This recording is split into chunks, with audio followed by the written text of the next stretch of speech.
Welcome to From Stuck to Scaled, Growth Strategies for Small and Mid-Sized Businesses, your guide to navigating growth, transformation, and success in today's ever-changing business landscape.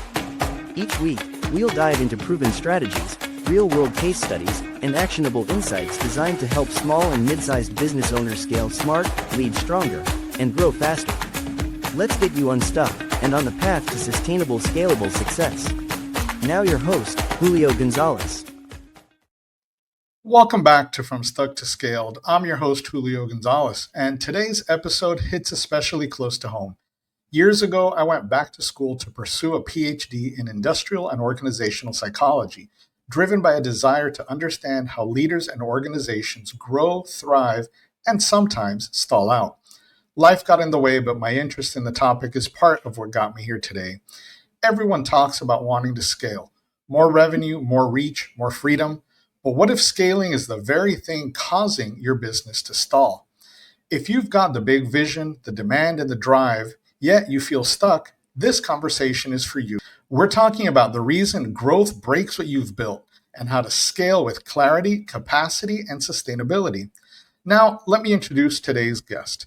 Dr. Shanequa Fleming is the CEO of Culture Accelerators and creator of The Well Executive.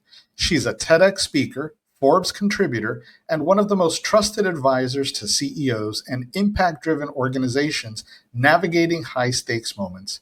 With over 2 decades of experience leading growth, leadership development, and cultural transformation across the U.S. and globally, she brings bold clarity and strategy to leaders who are ready to level up.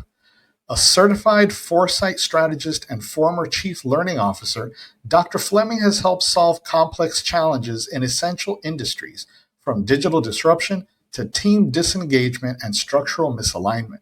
She's also the founder of the See More, Be More Foundation and serves on the board of the Urban League of Broward County.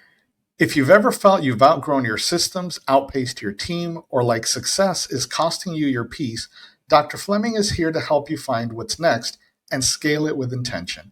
Let's dive in. All right, so let's welcome Dr. Shanequa Fleming to the show. Dr. Fleming, thank you for joining us so much today. Well, thank you for having me. It's a pleasure to be here. I'm excited about this conversation. So tell our listeners a little bit about yourself, how you got started, what you do, all that kind of fun stuff. Sure. So I think the way I'd like to kind of answer that is take you on a little bit of a journey. So in 2016, so I'll start with 2016. So in 2016, I found myself at what I would consider a career crossroad. So my work is in the field of organizational development, and organizational development spans a lot of different things, from leadership to organizational interventions to change dynamics, all of those things. And so I absolutely love that work. And I loved it then. I still love it now. And but somehow at that point, I found myself feeling a bit stuck, I should say. And what I realized is that I wasn't feeling stuck because I lacked talent or skills, but it was because I had pretty much outgrown the version of myself that I was still trying to operate from. And so, at that point, I was like really on the rise of my career. So I stopped, like really pursuing promotions and really began to build something that I had never seen before. But to be honest, though I'd never seen it, I could feel that there was something more within me that I needed to create. And so I knew that I couldn't keep doing what I had always done. And I also knew then, and I know now, that what I was experiencing wasn't unique to me, right? So many organizations are operating from what I call a strategic drift. They're overwhelmed with growth, they're overwhelmed with change, transition, all kinds of things, right, that would keep them from moving forward in a clear path. Executives, right, or navigating these very high expectations and these leadership demands. And a lot of times they don't have the clarity or the support to move forward with confidence. But not just them. I saw entrepreneurs, and I think that's why this conversation is so exciting to me, really feeling pulled towards bigger visions, but aren't really sure how to position themselves, how to sell it, how to value themselves. And they get stuck on the big stuck word, right? So no pun intended. And so as a result, they end up really not doing what they came into quote unquote business to do in the first place. And so that was another thing that I saw then and I still see now. And then also expert professionals, right? Many people kind of come to the way of business by being an expert in their field. And so they, were outgrowing and are still outgrowing the roles that they're in. And they're really ready to own a deeper value, and get more recognition and even more monetization for what it is that they do in their fields. And so this realization, Julio, changed everything for me. I stopped, really offering services that drained me. And I kind of reflected on what was that outdated version of me and how do I add value? And so as a result, I leaned into what I call my zone of genius. And that is really helping mission focused leaders and organizations navigate these high stake transitions with clarity, with structure, and with authority. And so I developed signature strategy labs and high impact executive coaching solutions and tools that really help organizations and individuals navigate leadership transitions with confidence, own their edge, as I like to say, and really reimagine what their business models are and how to really align that with what actually matters to them.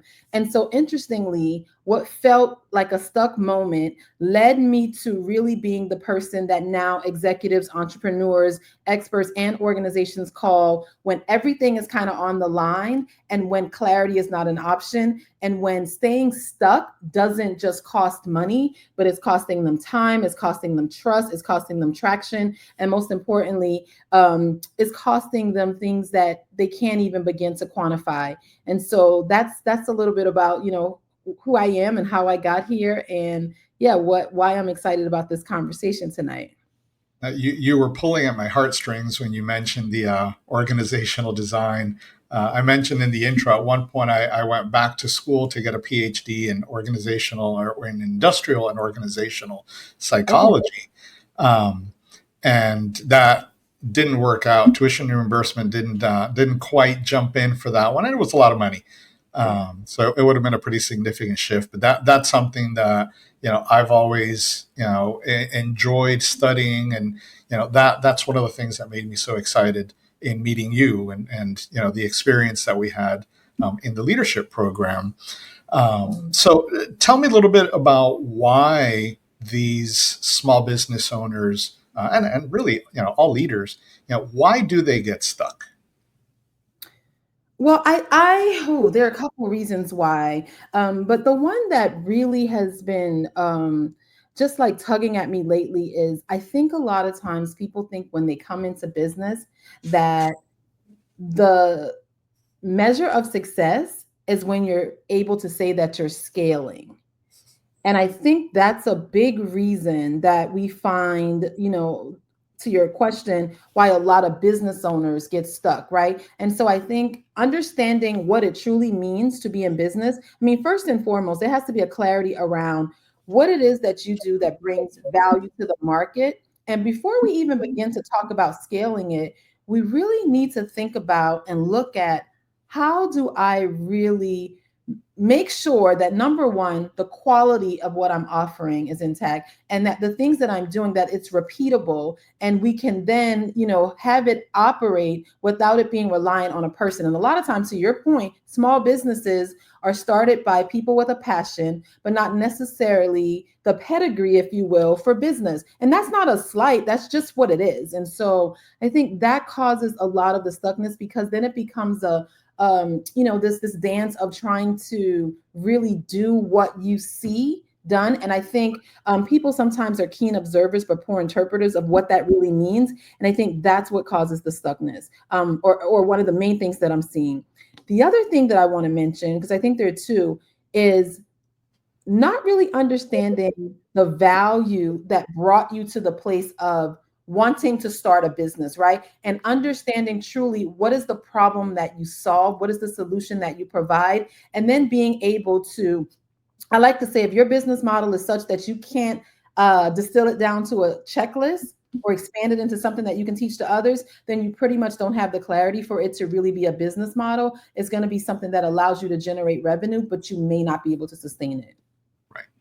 Now, and you said something there, entrepreneurial, to me, being an entrepreneur is a matter of nature. It's something that, I'm an innovative person, I'm out there, trying to find solutions to things.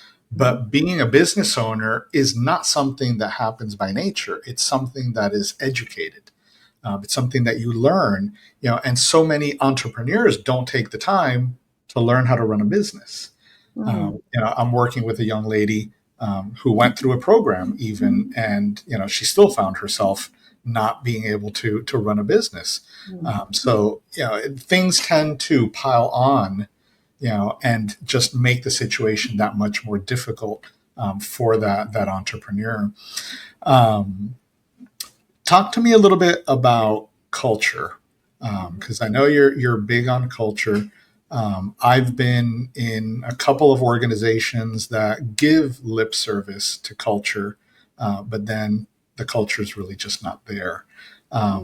What do you see, culture-wise in successful organizations that have a successful culture, and what do companies need to do, more than just, lip service to a culture program? Sure. So first and foremost, let's kind of level set on what is culture. So simply put, culture, the most simplified definition I could probably give of culture is the way we make decisions and the way in which we take action.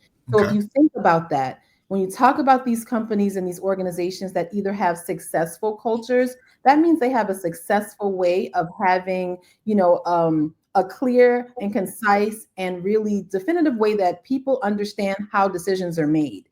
And also how actions are taken and what actions really represent things that move that company, that organization forward. And so when you talk about culture fails, if you will, a lot of times what happens is culture, the way we make decisions and the way we take action, that sometimes does not evolve and iterate as the company or as the organization grows. And so, for example, when you have situations where you said it, the culture is just not there. Well, essentially what you're saying is the way we really need to make this work and flow, it's not happening. And so in those cases, what happens is anytime you have about 30% growth, 100% of your systems and your processes are no longer effective.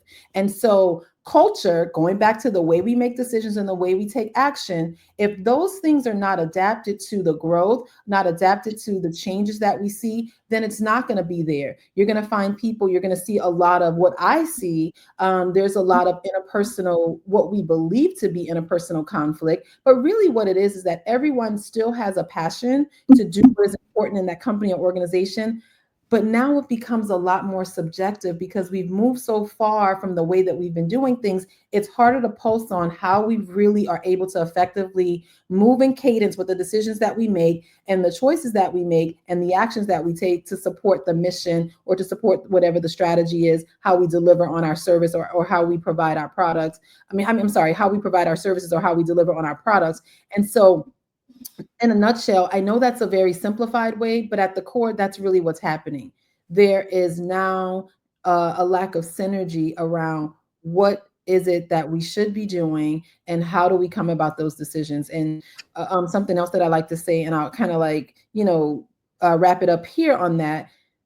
What gets rewarded gets repeated. And so no matter what you tell me your culture is, I'm able to see what you value based on what it is that you are giving time, attention, and any type of credence to in terms of, what gets rewarded. And so that's pretty much what I'm seeing.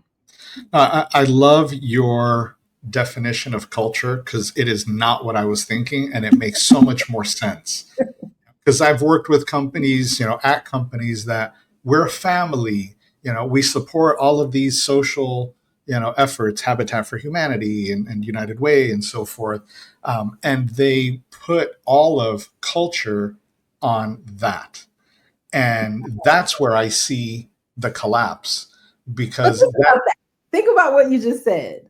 We're a family. So think about that. How does your family make decisions? How does your family take action? That might be very different from the way that my family makes decisions and take actions. And so we can't just come in and have this blanket statement. We have to say, okay, fine, we're a family culture, and here is what matters to us. In this family, we respect each other's decisions. We respect each other's, whatever that's going to be, But so just having those cliches or those things that sound good, but they have no way or no place to anchor in, that is a for real immediate way to have culture fail. And definitely, and looking at it from that perspective, I can see now where these organizations are doomed to fail because their decision making patterns don't match what they're saying. So there's a complete mismatch throughout the organization. Absolutely. So I'm so glad you put it that way, because it gives me a whole different perspective on culture. So what would you tell that entrepreneur that's been in business for 2-3 years around culture and the culture of their organization, their why? What would you tell them? So I would say a couple things. First and foremost, I'd say if they've been in business 2 or 3 years, don't be in a haste to define your culture. It's going to actually kind of define itself over time. Yes, you should be kind of clear on how you're doing things and really kind of document like the things that you see that are wildly important to you, things that you see that you really don't want to spend a lot of time or give a lot of emphasis to, and then start to see how frequently are these things coming up, and are you consistent with how you're addressing them, going back to the very simplified definition. The other thing I would say to that entrepreneur that's in their earlier stages, right? Paying attention to your culture is the real way to scale, because a lot of times we start our business. I know I did, because I had a very strong skill set. And one of the most challenging things that I faced was, how do I basically clone myself? And people got so used to saying they only wanted me. So what did that mean? That meant that I could only do as much work as I was physically able to be present for. And so I would say, start to think about whatever that quote unquote secret sauce is you have. How do you do that? Literally everything that you do, again, going back to what I said a minute ago, if you can't distill that down into a checklist, then it's going to be really, really difficult for you to be able to make that repeatable and for you to grow, let alone even scale. So I would say to them, really start to map out what it is that you see as your secret sauce. And that's something that we help a lot of founders that are, I would say, in their 10 plus years do, because they are at that stuck point because they don't understand that. I would also say, if there are other people that are working with you and partnering with you, have them do the same thing. And the last thing you want to do is have your business model be reliant on a person or individual.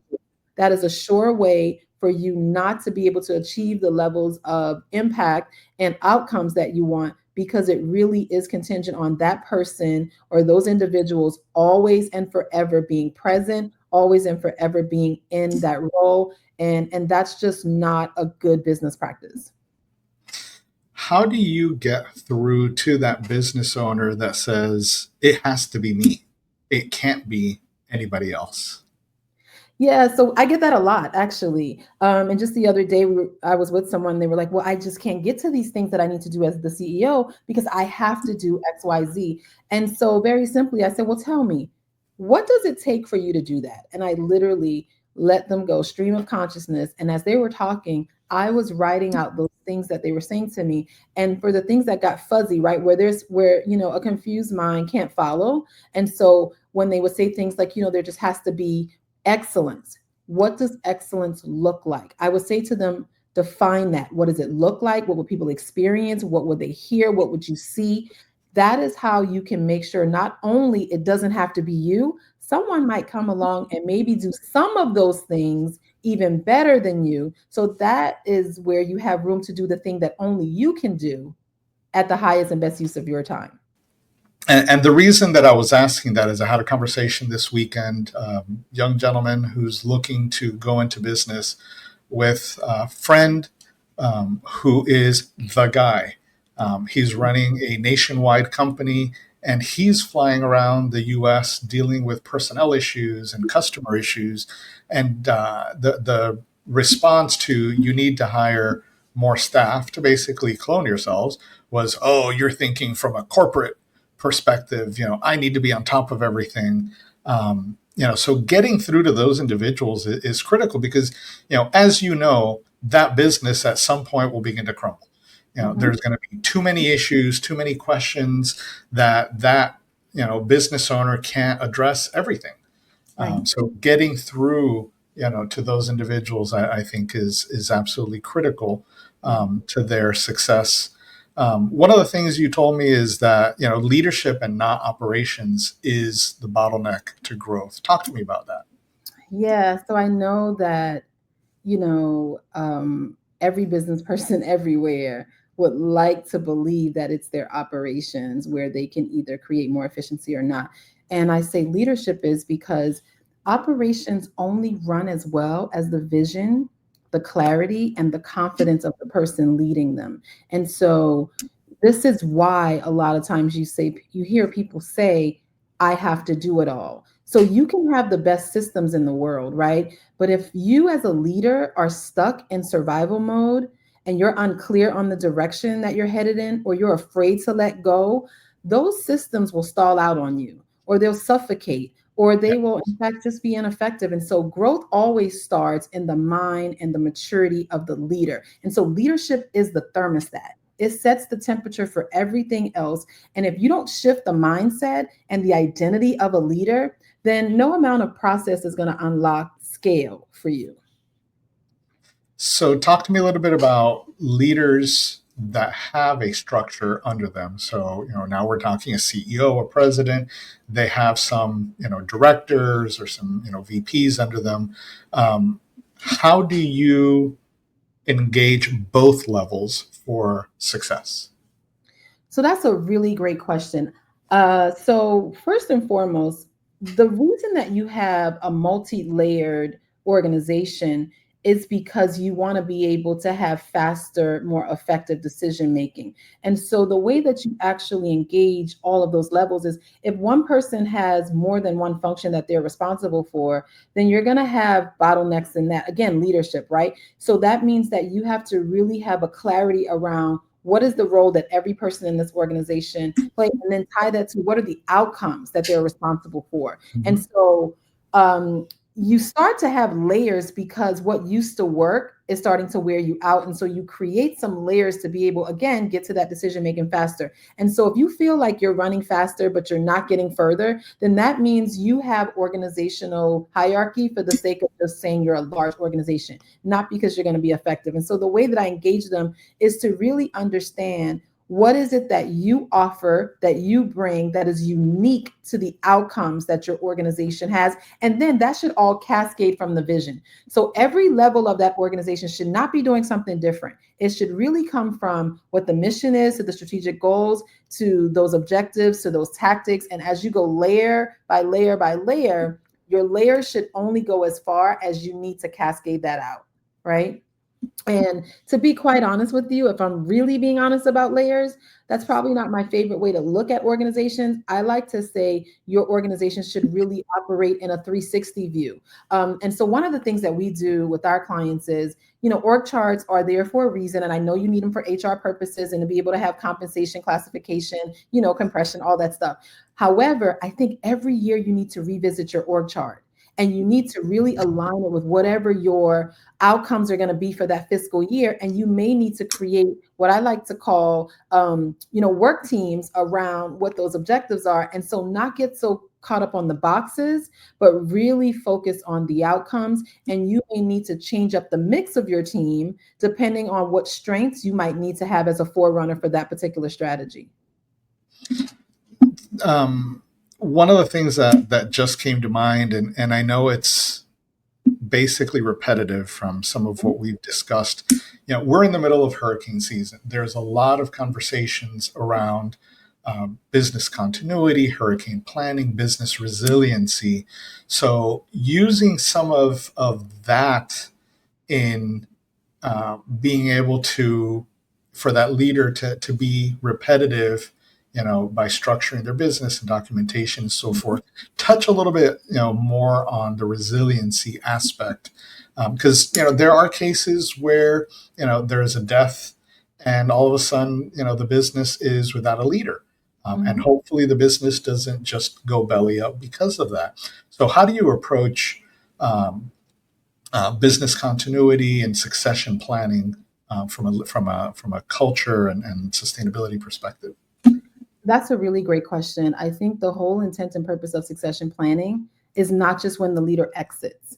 Succession planning really is about the contingency and the ability to have no interruption or disruption in the flow of how you do business, so to speak. Absolutely. So when you talk about resiliency, so let's break that down just a little bit. So when we talk about resiliency, I think of a rubber band, right? It's able to stretch, and when you release that rubber band from the stretch position, it goes back to where it was. So resiliency was never intended to be a permanent way Right. of being. It was Correct. supposed, it's supposed to be a temporary ability to stretch where needed, but then at some point you're going to return to a normal state. And so when it comes to resiliency in organizations or in companies, it really is about how do you build capacity, right, in your organization, so that in the event that you have a contingency where you need someone to kind of step into a role or into a function, it should be for a period of time. Anything beyond that, that's where we get into succession. But I want to talk about this part just a little bit, because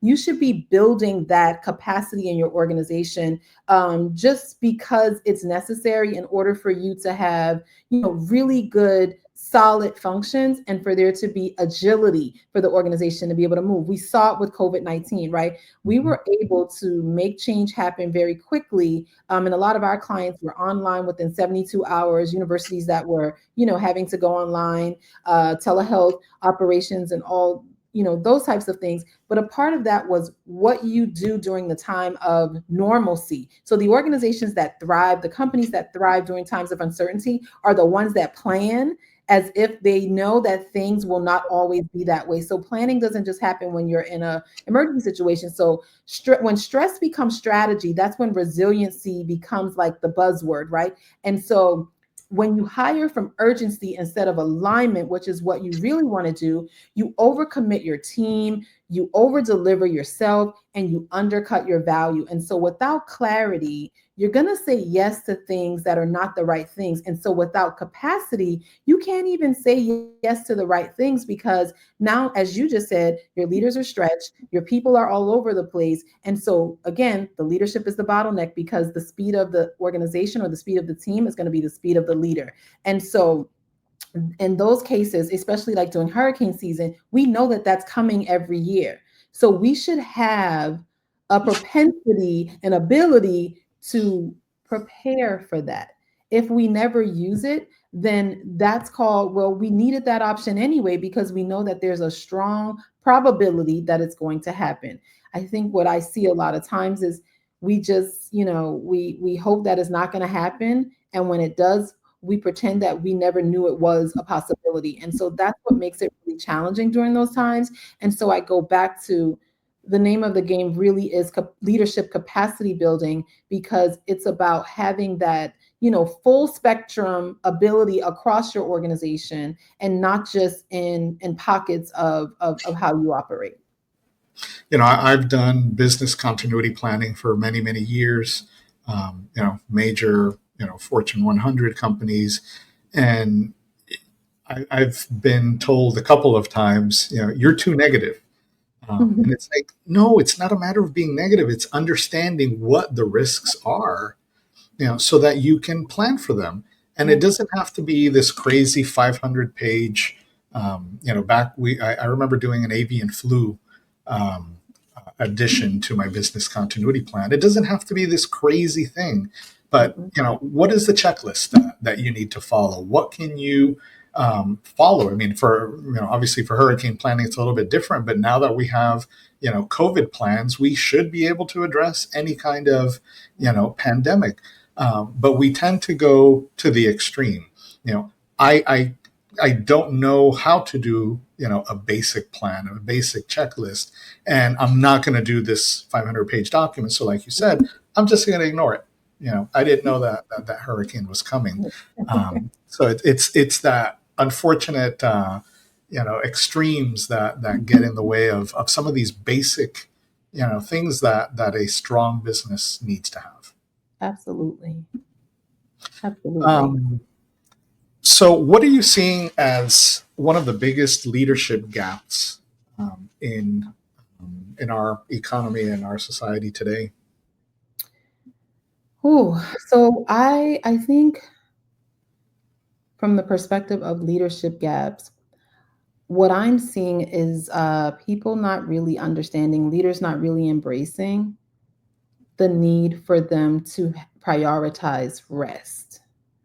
And that's typically not the thing that people want to talk about, because we live in a hustle culture where we believe that doing more is better and is a mark of success.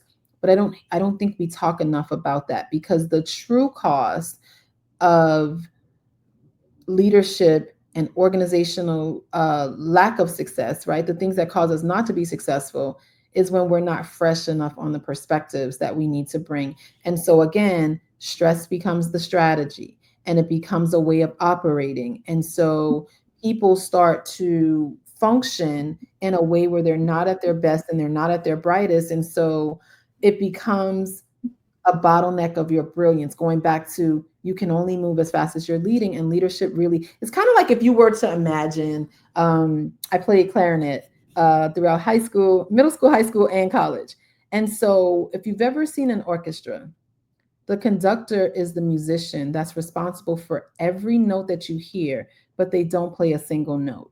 And so if you're not able to give the right cues and clues, right? And also they're reading your cues and clues. So the performance that you get, so to speak, is going to be based on your ability to conduct, right? And so if you look at that, the business starts to break down or scale the way that you lead it. And so even if you think you are scaling, which I would argue that's not scale, you're just having some uncontrollable growth, Yeah.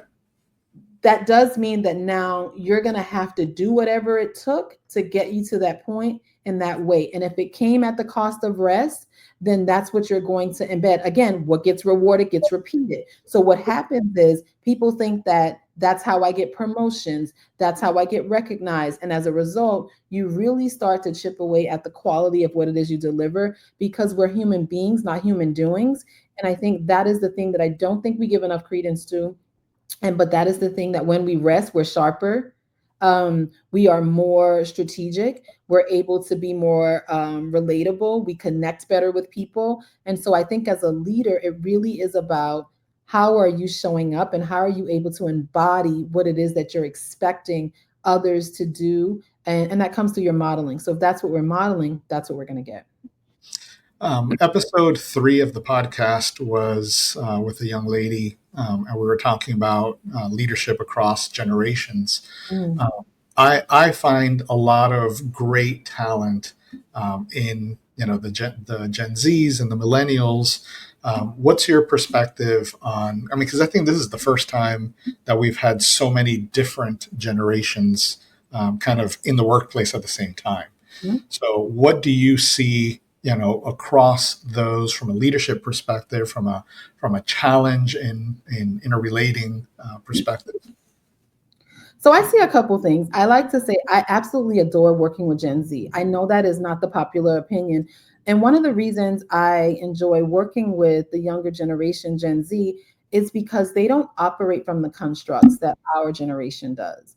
They are very open to new ideas. They understand, not enough to be afraid of the things that could go wrong. So now I'm going to get to the other side in a minute, but they're absolutely, I had one of our interns said to me, "We don't see money the way that you see it.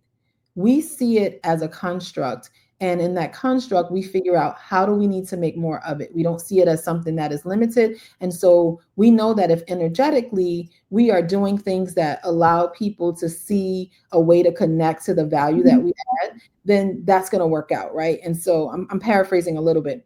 And so I like that, because if I always say that it's really about the value that you add. So I really break down the generational pieces, and I really start to look at what are those things that people value. And so the generations help out because we pass values from generation to generation, and we tend to have a concentration of values in each generation. And so what I see is that there is an opportunity for say maybe the boomers to really learn from Gen Z, because they have structure and they have, infrastructure and structure that they may not have. However, that structure and infrastructure can help Gen Z, but Gen Z has innovation and ideas that really can revolutionize those structures and that infrastructure.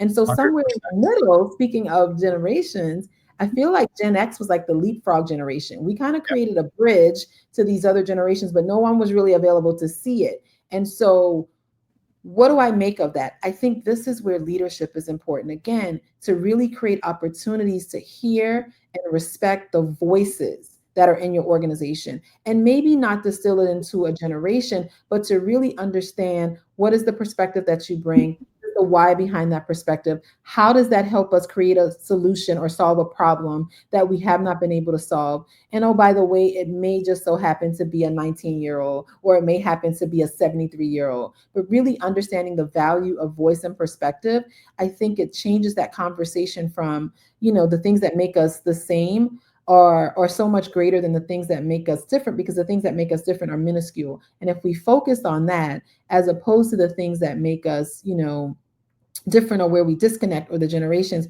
I think the leadership that will evolve will be one that is quite innovative and really will solve some of the problems that we've been challenged with for quite some time. From a leadership perspective, one of the things that I've always done to help bridge the generations is make sure that everyone is listening. And that was the one thing that came through in that episode of the podcast. It's the boomers have a lot of life experience, but the boomers and in many cases the Xers like me, we come from a scarcity mindset, because of the time that we were growing up, where I see Gen Z and the millennials, and I guess now the alphas, they're not in that scarcity mindset. They're absolutely in abundance, and they're taking more care of themselves than us in the older generations do, be it health, be it family time, personal time, vacation time. They see a lot more value in that versus the money, because the money is always replaceable.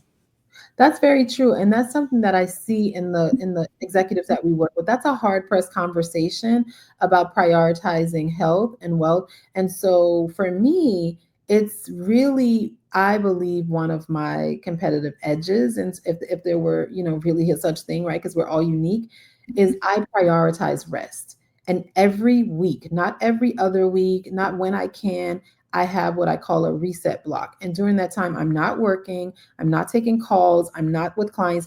I'm simply refreshing myself so that I can be, because I use my mind to, that's my tool for work.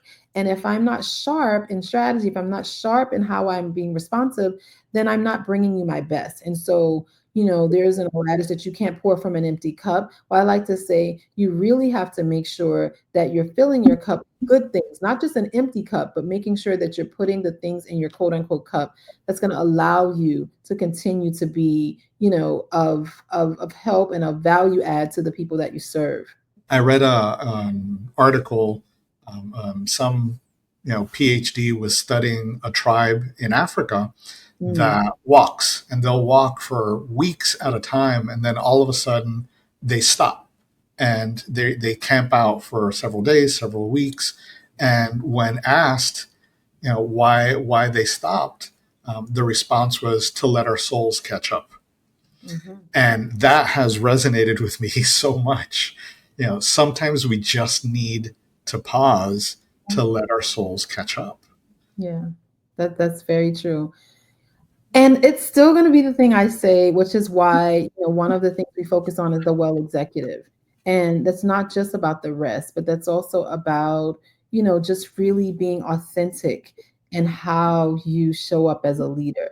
And authenticity really is the currency that we cannot afford to counterfeit, right? When it comes to leadership. And so, yeah, that's something that, when you're showing up less of yourself, it's because you're running on fumes a lot of times, and sometimes you're constantly trying to impress or please agendas that you haven't even checked in to see, how am I aligned with that? Is that even important to me? Is that even something I care about? Do I even want to continue to do this? Is this service still of value? Do people even, have you even checked in to see, are they still even subscribing to the services? And that rest time that allows you to recalibrate and be better in the market. If that's what really the goal is, that's really how you do it. So what is that first step for that business owner, that entrepreneur, to get to, true capacity? Oh, what a great question. I think the first thing is to have an honest conversation, right, with yourself. And in that honest conversation, With yourself, and I didn't want to interject. no, I think it starts there, to have that honest conversation with yourself and really to ask yourself, how am I doing? Right. So have your own scorecard, like your own personal success scorecard. How am I doing with the things that are important to me? And I'm not talking about the business stuff, because we're going to make those things happen as we need to. But what are those things that are important to me, and how am I doing with that? So one for me is my exercise and physical activity. That is the one that I have to keep a pulse on, because that's probably the area that probably is always the most challenging for me. And so really understanding, how are you doing first and foremost, and what's important. I think the other thing, if you're saying get to capacity and get to scale, what is it going to take for me to scale what I'm currently trying to scale, right? Do I really want that? And I will tell you this, I maybe about 5 years ago, I was at a point where I could take this business model in any direction I wanted to. And I remember a colleague of mine said, we're 3 years out and we're celebrating your business. What are we celebrating? And Julio, I got to tell you, I couldn't answer that question. And as much as I help other organizations, other executives, other entrepreneurs answer that question, I literally couldn't answer it. And the reason I couldn't answer it is because what I was growing, I wasn't interested in scaling that. And that was probably one of the most pivotal questions for me, even though I ask it to be asked of me. And as I thought about that, I realized I don't even care about growing this to be this. These are the things that are important to me. Now, who do I need to be? So I think this is where it comes. Who is the leader that I need to be in order to lead the type of outcomes, the brand that I want to build, and the type of company that I want to have? I think that's where it starts. And then you really have to be honest with yourself to say, how am I doing with that? And then if you're not doing good with being that person, like, what's that step for me? And what's that first step for me? And so that role, everything you do, your business will never outgrow your self concept. And if you still see yourself as the doer, as the fixer, as the one who has to hold on to it all, then that's a really interesting place, and you're not ready to talk about scale or capacity, right? And so your decisions, your team, your model, they have to reflect who you want to be, what you want to have, and how you actually want to represent that, not just in the industry or the sector you're in, but in your day-to-day walk and your day-to-day life. And so when you shift that, or when you see that that needs to shift, now you got to be willing to shift your identity to the leader of this new vision. And it may or may not be who he or she was when you first got started. And so I think that's the first step, is to have that honest conversation. And a lot of times we're not having that one. No one's asking us that question and holding us accountable to answer it in a way where it's going to now reshape our identity, our identity. That's a good word. It's going to reshape our identity and direct our energy in terms of what we truly want. I was going to ask this question earlier, but we had moved on and you kind of brought it right back to me. Um, Asking these questions of ourselves, sometimes we don't know to ask the question. Agreed. So, do you recommend to your leaders to find mastermind groups and other groups like that that can, challenge one another to ask those questions? Because not everyone's going to reach out to, Dr. Shanequa Fleming. They need to discover themselves first, and they might do that through some of these other groups. So, what are your thoughts on masterminds and accountability partners? Absolutely. Absolutely. I 100% endorse those. I'm a part of a mastermind. I'm a part of a couple masterminds, and they have different purposes for me. I'm also a huge proponent of having your personal board of advisors, right? And so, what I find that a mastermind or a group of colleagues that, and you don't have to be solving the same type of business problem, you don't have to be in the same industry, but Right. what happens is you're in a group or you're in a setting where you have a safe space, you have a zone where you can let go of the myth that control equals safety. And now you can be truthful about where you are. And I think that first step is when you're in that group, don't think about what you can get from it only, but think about what you can take to it. So it has to be a time, it has to be a space where there is reciprocity in the exchanges, right? And so I really would say yes, I definitely recommend that. And then in addition to that, I do say whether it's me, whether it's you, whether it's someone, consider investing in yourself, whether that be through a coach. You should be reading something every month, even if you don't have an actual coach that you're working with. I do think that's highly important if you want to push through big things and you're really at that point of wanting to scale. But a book, something that you're doing to fuel your thinking and challenge your thinking, in addition to what you are getting from other, human beings and other exchanges of things of the sort that we just talked about. And then asking yourself, repetitively, what do I need to release in order to rise?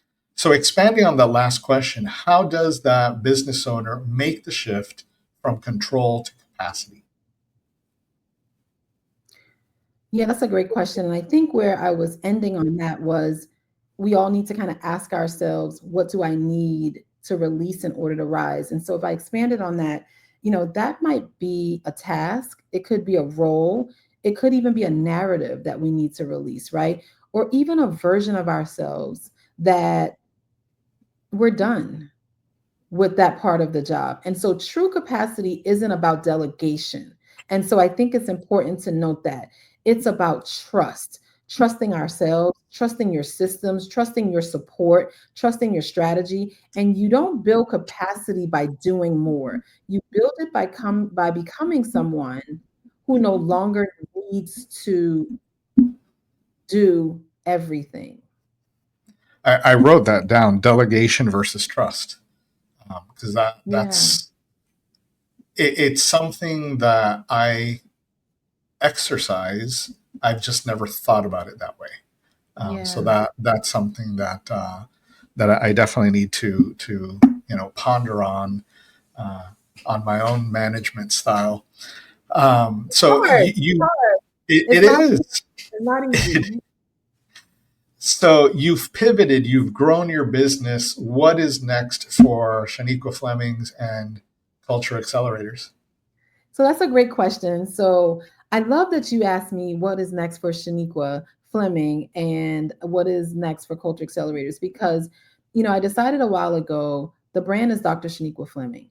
And I took myself out of the box of having to be in one industry or the other and really just creating things that really helped, as I said when we got started, organizations and people, leaders in these high stake transitions. And so, what's next for me on the launch list, if you will, is something that we're coining the Midday Mastermind series. And this is a series for high impact entrepreneurs. And these are strategy labs designed for these founders that I talked about, these entrepreneurs and these business owners who are navigating that messy middle, if you will. And so, really going deeper in a lot of the things that we talked about today. And, it's really for people that have built something really meaningful, but they're stuck trying to scale it without losing themselves or burning out in the process. And for some of them, scale is not the answer, as I said before. So that's one of the things. And then there's something else that's special that's coming. I'll tell you more about that later. And let's just say I'll be having really raw conversations. So many CEOs and so many executives and so many high performing leaders need, but they rarely hear. And so I'll be going beyond the highlight reels and getting into the guts of what we really need to talk about. Those late night doubts, those leadership shifts, and the I can't do this like this anymore moments that we have, but we don't talk about it. And so I'll just say that's coming, and I'll be sure to make sure I reach out when we're ready. I'll be waiting with bated breath. So, Dr. Fleming, no one leaves the show without providing a couple of actionable tips that our listeners can implement today to impact their business. So what do you have for our listeners? Yeah, so there are about 3 to 5 things that, to your point, if you don't have a coach, if you're not someone that has a strategic advisor, or if you're not really sure where to start. And so if I could, I'll leave those. Number 1, audit your leadership bottlenecks. Notice I didn't say your systems. List every area of your business that still depends on you to function or make decisions. That list reveals what's blocking your scale. So that's the first thing. The second thing I would say is define what scale actually solves. We use the word scale, but what does it actually solve? Ask yourself, what am I scaling for? Is it for more clients? Is it for more time? Is it for more peace? Is it for more money? And don't just chase scale without clarity on what it actually means and why it matters to you. And I think the third thing would be stabilize. That's a word that I want to normalize in business. Stabilize before you scale. If you don't have those repeatable processes, those checklists, those decision-making frameworks, or a business model you can explain again in one sentence, then pause for a moment, clean that up first before you continue on that scale. And then I would say it's not going to be easy, but continuously do what you need to do to shift from being the doer to the designer.